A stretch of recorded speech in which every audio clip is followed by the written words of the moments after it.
এক পাশে সিরিয়া, অন্য পাশে ইরাক, দুই দেশই জ্বলছে। আরেক পাশে চলছে ফিলিস্তিন ইসরায়েলের সংঘাত।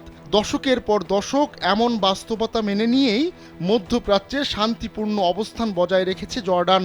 দেশটির চারপাশে আগুন জ্বললেও তার আঁচ যেন একটুও লাগেনি জর্ডানের গায়ে।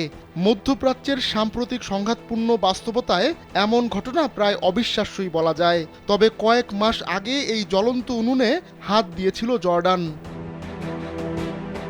কারো সাথে পাচে নেই জর্ডান, কিন্তু গেল এপ্রিলে ইরানের চালানো হামলায় ইসরায়েলের হয়ে জর্ডান ব্যাটিং করেছিল। বলা নেই কওয়া নেই, ইরানি ক্ষেপণাস্ত্র ভূপাতিত করে আম্মান। তাতে চটে গেলেও অবশ্য ইরান কিছু করেনি সেবার।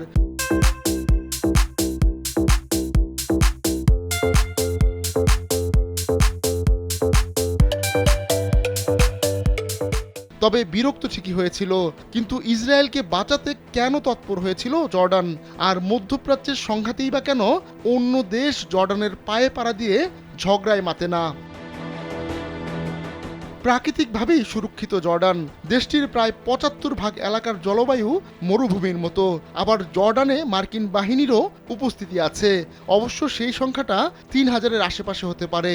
কিন্তু সিরিয়ার সাম্প্রতিক ঘটনাবলীর পর মধ্যপ্রাচ্যে যুক্তরাষ্ট্রের শীর্ষ সামরিক কমান্ডার জর্ডানের পাশে থাকার প্রতিশ্রুতি দিয়েছেন।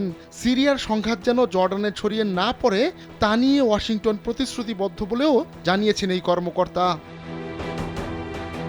যুক্তরাষ্ট্রের সঙ্গে জর্ডানের সামরিক সম্পর্ক বেশ গভীর। দেশটিতে বেশ কয়েকটি সামরিক ঘাঁটি রয়েছে যুক্তরাষ্ট্রের, রয়েছে অত্যাধুনিক রিপার ড্রোনও। তবে জর্ডানে কি অস্ত্র মোতায়েন রয়েছে তা কখনো প্রকাশ করেনি যুক্তরাষ্ট্র। কিন্তু সিরিয়ার ঘটনায় বেশ আতঙ্কিত হয়ে পড়েছে ওয়াশিংটন। তাই দামেস্কে পট পরিবর্তনের পর তড়িঘড়ি জর্ডানের শীর্ষ জেনারেল সঙ্গে বৈঠক করেছেন মার্কিন সেন্ট্রাল কমান্ডের চিফ জেনারেল এরিক কুরিল্লা। বৈঠক শেষে যে রিড আউট প্রকাশ করা হয় তাতে দেখা যায় আম্মানের সঙ্গে দ্বিপাক্ষিক সামরিক সম্পর্ক আরও বাড়াতে চায় ওয়াশিংটন। এ সময় উভয় সামরিক কর্মকর্তা সিরিয়ার দ্রুত পরিবর্তনশীল অবস্থা নিয়েও আলোচনা করেন। সিরিয়ার দিক থেকে জর্ডানের জন্য কোনো হুমকি দেখা দিলে যুক্তরাষ্ট্র তাদের রক্ষা করবে বলেও জানান জেনারেল কুরিল্লা।